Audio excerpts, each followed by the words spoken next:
Salut à tous, on se retrouve aujourd'hui dans une nouvelle vidéo pour vous en expliquer un peu plus sur les bandes. Vous avez été effectivement très nombreux à me questionner à ce sujet-là. Je vais commencer cette vidéo en vous expliquant les spécificités des bandes de polo. Je pense que ça reste les bandes les plus simples, celles qu'on va utiliser le plus souvent et qui sont les moins risquées à utiliser. Ce sont des bandes tout simplement qui sont faites en polaire. La matière polaire n'est donc pas élastique. Vous voyez, quand je tire dans un sens, il y a de la résistance. Elles ne vont pas réagir comme un élastique en se tendant et en se détendant. Dans l'autre sens, c'est pareil. Quand vous allez l'appliquer sur le membre, en fait, vous n'allez pas avoir de compression particulière sur le membre. Vous n'allez pas risquer de faire un garrot au niveau de la circulation sanguine. De ce fait, vous pouvez les poser sans trop de problèmes. Si vous faites des plis, c'est pas trop grave. Même s'il faut éviter un maximum quand on pose des bandes de faire des plis, de créer de petites irrégularités sur le membre qui pourraient créer des lésions à terme. Il est donc important, quelle que soit la bande que l'on va poser, qu'elle soit posée de façon régulière et qu'il n'y ait pas donc de relief. Il est naturellement important aussi que toutes les bandes que l'on va poser soient propres, surtout sur la face où le membre va être en contact avec la bande. Il ne faut pas qu'il y ait de petits brins de paille, de petits cailloux, de petites choses qui restent accrochées, c'est vraiment très important. Vous risquez de créer une blessure, une lésion et ça va être très désagréable pour votre cheval au travail et vous imaginez bien que ça peut vraiment le faire souffrir. Pour en revenir donc plus au sujet des bandes de polo, ce sont des bandes qui, comme elles ne sont pas élastiques, vont avoir principalement et quasiment uniquement un rôle de protection. En fait, tout simplement comme les guêtres que l'on va pouvoir mettre qui sont coquées, elles vont avoir ce rôle justement d'empêcher des chocs trop importants. Elles vont amortir un minimum si jamais le cheval vient se cogner.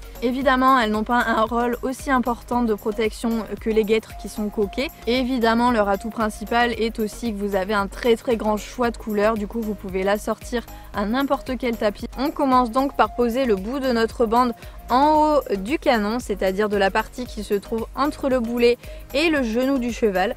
Et une fois que c'est fait, on n'a tout simplement plus qu'à dérouler notre bande jusqu'au bout du membre de notre cheval. Il faut que ce soit régulier, pas trop tendu, mais quand même suffisamment pour pas que la bande se détache. Ensuite, on va venir encore remonter notre bande de façon à ce qu'elle chevauche la précédente. On évite naturellement de faire des plis. Et notre bande doit naturellement venir se poser juste sous le genou du cheval.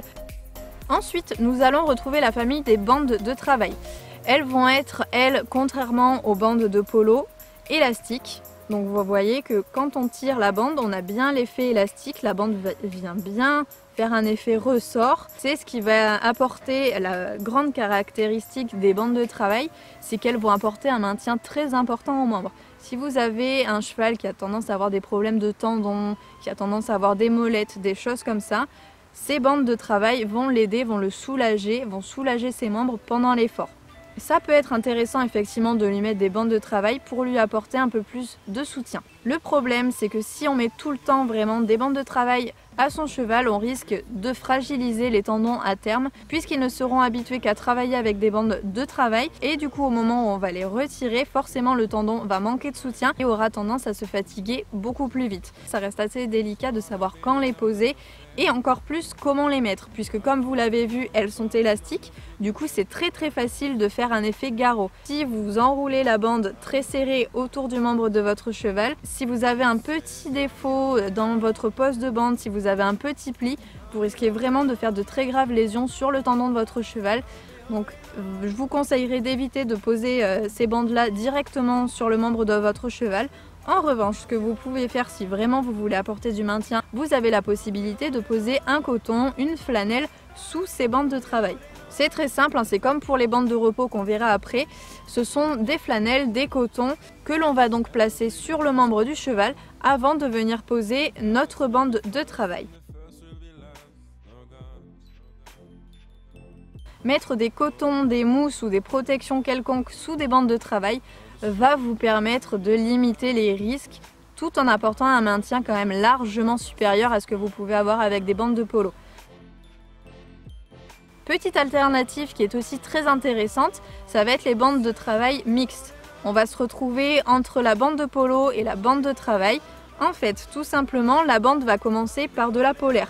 Encore une fois, une matière non élastique, hein, c'est exactement comme une bande de polo. Donc tout ce que vous allez poser en premier directement en contact avec le membre, ça va être de la polaire. Donc si vous faites des petits plis, si vous avez un peu trop de tension, ça va vous pardonner beaucoup plus que si vous aviez l'élastique directement à même la peau.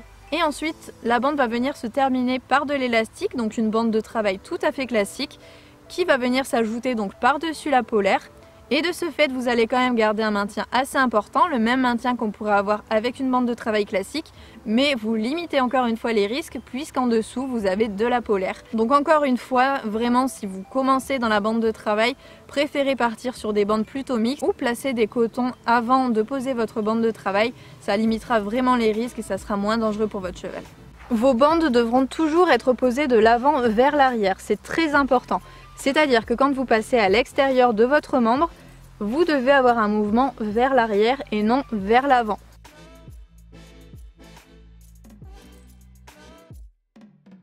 Puisque si vous avez un mouvement vers l'arrière, vous allez agir en faisant une pression à l'avant du membre, c'est-à-dire sur l'os, ce qui n'est pas dangereux. Alors qu'au contraire, si votre mouvement va vers l'avant, comme c'est le cas ici, vous allez exercer une forte pression, une forte tension sur votre tendon, ce qui peut être très néfaste. Ensuite, troisième et dernière famille, donc on va passer aux bandes de repos. Donc ce sont des bandes qui vont être élastiques, mais elles ne sont pas élastiques comme des bandes de travail dans ce sens-là. Vous voyez que là il y a la résistance, comme sur une bande de polo. Elles vont être élastiques dans le sens de la largeur. Voilà, vous voyez que ça se détend très bien. Ces bandes-là ne se poseront jamais seules, elles n'ont aucun intérêt à être posées seules. Elles sont vraiment là pour faire tenir la flanelle et pour laisser le produit agir plus longtemps. Vous pouvez les poser quand vous laissez de l'argile par exemple sur les membres de votre cheval pour que l'eau s'évapore un peu moins.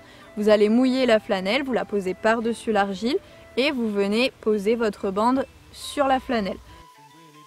Contrairement aux deux bandes que l'on a vues juste avant, ce ne sont pas, elles, des bandes qui vont s'utiliser au travail. Elles s'utilisent uniquement avec un cheval au repos qui ne sera pas monté.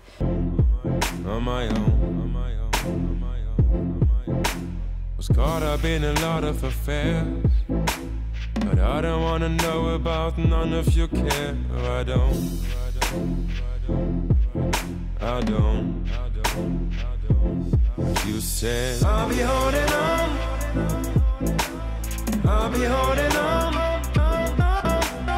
I'll be holding on.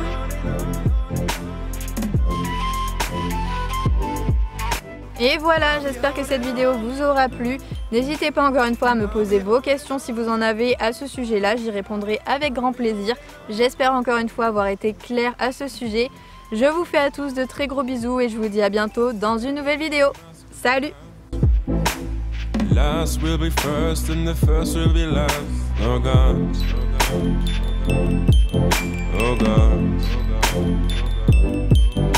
oh the shit didn't really work out. No, I know what the motherfucking fuss is about and I'm out.